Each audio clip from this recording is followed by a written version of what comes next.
You want to reach your full potential, so you set goals. That's good. The problem is you still don't see any traction.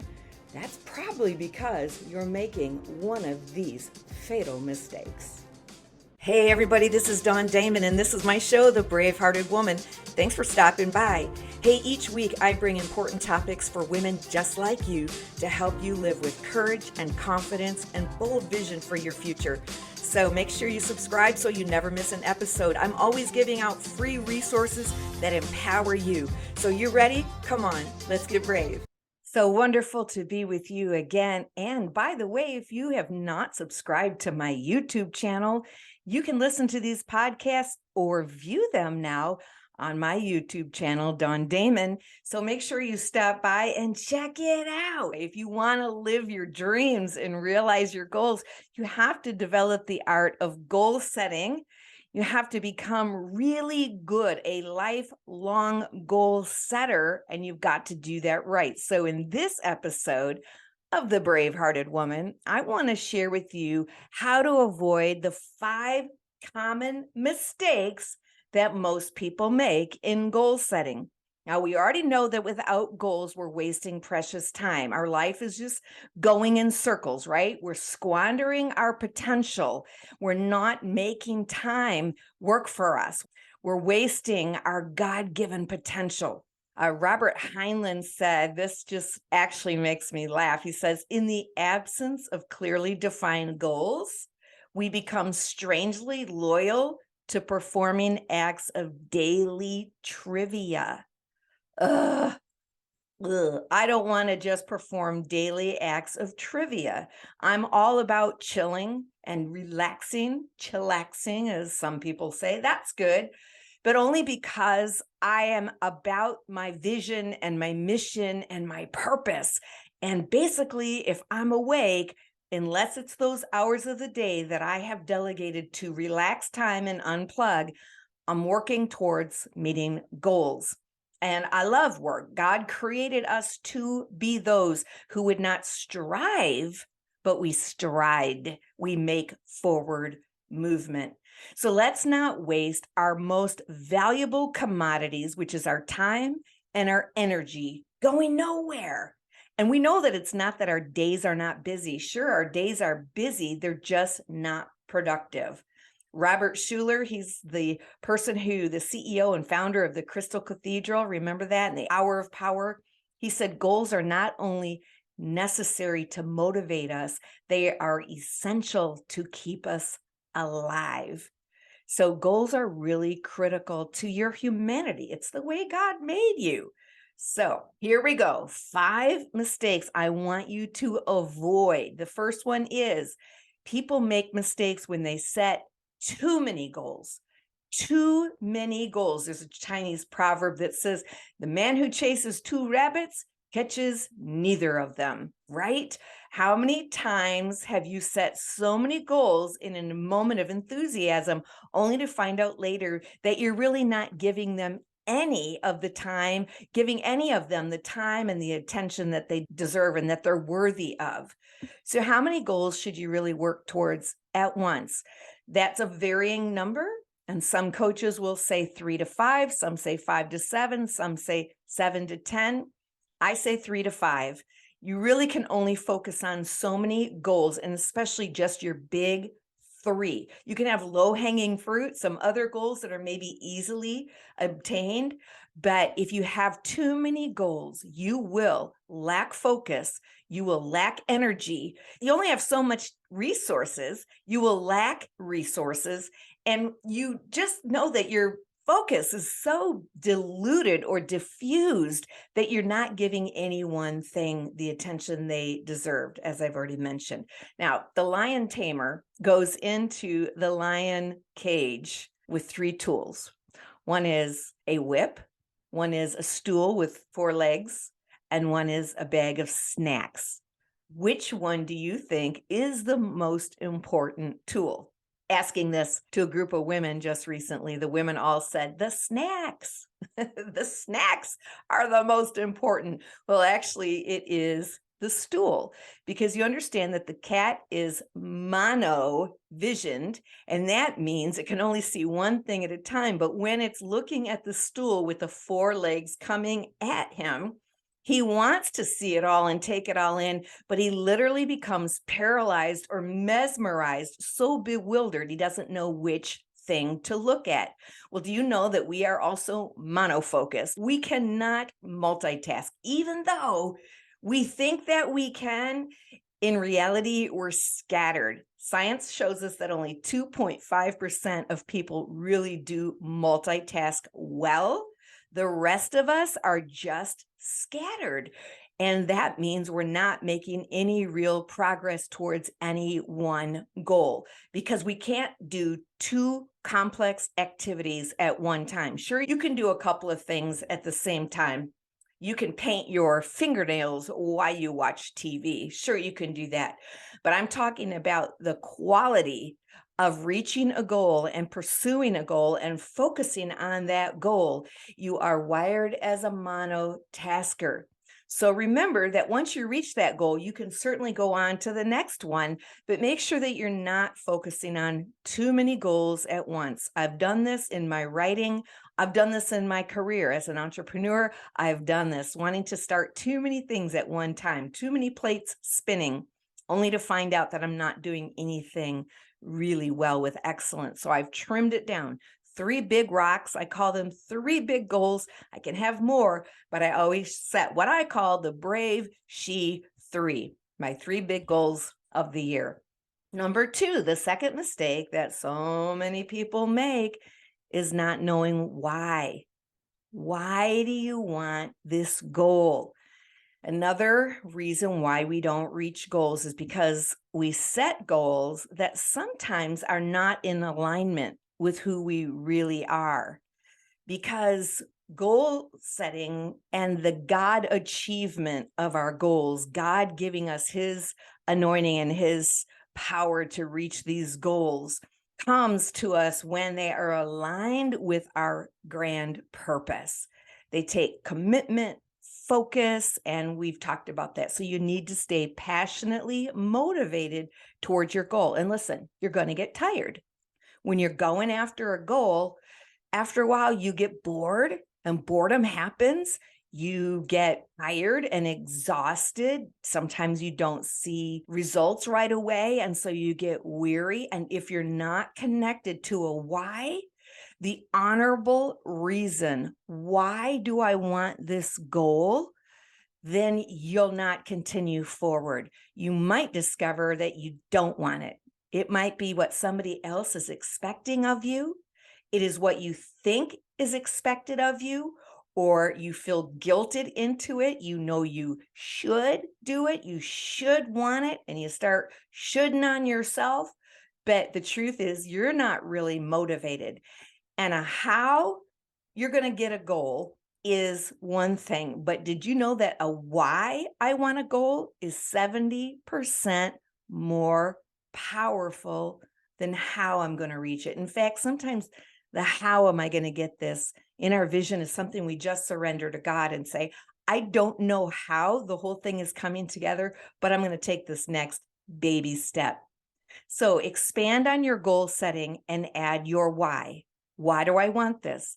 How will I feel when I reach this goal? What will it mean to me if I reach this goal?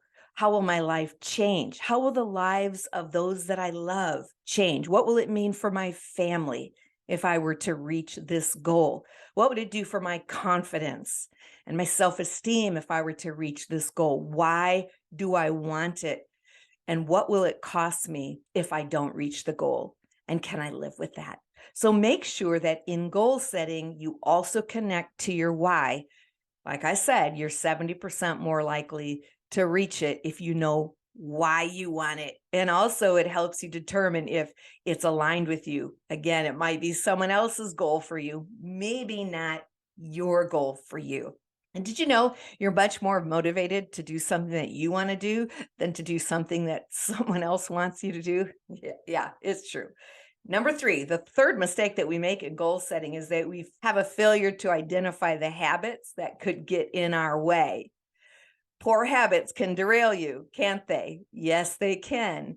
And let's say, for example, your goal is to get up an hour early every morning. I need to get up earlier. I'm going to set my alarm and I'm going to get up at 6 a.m. because I want to journal and I want to pray. That's my goal. Okay. But you have a habit of scrolling on Facebook. Ouch. Yes, till the wee hours of the night, perhaps. How likely are you to reach your morning wake up goal? So identify the habits that you have currently that might be working against you. What are those culprits? What's going to sabotage your progress? Find out what those are. Be proactive. Say, you know what? This habit of mine is a bad habit. It doesn't serve me well, and it's going to get me off course. Because ultimately, reaching goals is always about discipline and habits. It's always connected to that. You're not going to reach your goals without some really good habits and some strong discipline. So, what are the things that you must habitually do to reach your target? And are there any bad habits that will sabotage them? I like Dwayne The Rock, right? Dwayne Johnson. He says, success isn't always about greatness. It's about consistency. Consistent, hard work leads to success. Greatness will come. Be consistent with good habits and discover what things in your life derail you. And then set a safety plan to keep you intact, knowing that that bad habit may crop up. Last weekend, I had the privilege of meeting Carly Patterson. She was a 2004 gold medalist in Olympics in Greece and represented the USA. She talked about when she was training, the shiny thing syndrome, that she really just wanted to be like every other 15-year-old girl. She wanted to go eat pizza. She wanted to hang out with her friends. She wanted to go to the mall, but she had a why. She had a goal. She had a why. And she began to identify, she said, the habits that she had that were about to sabotage her. And so with the help of accountability, she removed all of those habits, and she did secure the gold for the USA, being the first woman in 20 years after Mary Lou Retton to get that gold medalist. It was pretty exhilarating to listen to her share her story. These athletes, by the way, have incredible discipline. If you want to learn about discipline, there's some magic there that you can find out. Read some of their biographies and the things that they go through, the times that they get up and the way that they eat. They have captured discipline. But number 4, the fourth mistake that we make in goal setting is that we don't keep our goals visible. Yeah, so many people will write their resolutions or goals and they put them in a secret, safe place and never look at them again. And again, that statistic, 96% of people don't look at their goals again, much less write them down. And so there's little chance of reaching a goal that you don't ever look at, because we know the principle, you become what you behold. God's word even teaches us that you become what you behold. If you don't see your goals in front of you on a daily, twice daily, regular basis, you've really not given your brain any target. And remember, your brain is a magnet. It is a goal-seeking missile looking to hit a target. And without a target, guess what? If you aim at nothing, you'll reach it every time. Vague, invisible goals produce vague, invisible results. So you've got to see your goals in front of you. And that means, of course, you have to write your goals down and keep them with you. Post them. In fact, don't just keep them visible, make them visual. Have pictures, because the brain sees in pictures, not in words. So it's good to write them down. But then find pictures that represent what it is that you're dreaming about and what it is you're believing for and the direction in which you're going. There was research, significant increase, 42% more likely to reach a goal quicker when you've written it down. So if you write a goal down, you're automatically halfway there. In fact, Zig Ziglar says, a goal well written is already halfway achieved. So achieving your goals depends on how you write them down. And if you want more about this, please stop by my website, braveheartedwoman.com. You'll see all kinds of information on goal setting and my podcast, The Bravehearted Woman.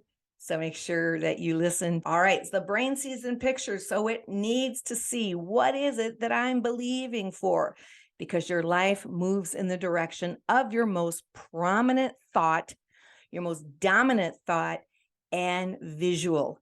There you go. So seeing your goals increases not only your desire to achieve them, it elevates your inspiration and gives you determination. Number 5, the 5th mistake that we make is underestimating the time that it takes to reach a goal and the power of distraction. So be clear on how much time it will take for you to reach your goal. Too often, we underestimate what it takes. We think that we can reach it in a quicker amount of time, and then we get discouraged when we don't reach it right away. How much time will I have to give it? How much attention will I have to give it? How much work is involved in this? We underestimate the amount of work, and then we also underestimate how long it will take for it to actually manifest. So we bite off more than we can chew. We say yes to then too many other things because we think that this goal, reaching this goal, won't take that much time from us. So then we get distracted with the other things that we said yes to.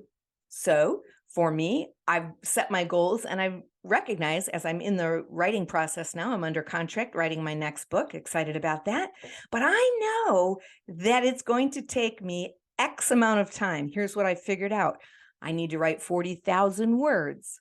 That means I have 12 weeks to write 40,000 words. So divide that up. That means I have to write 2,500 words a week, which means I have to write 500 words a day if I want the weekend off.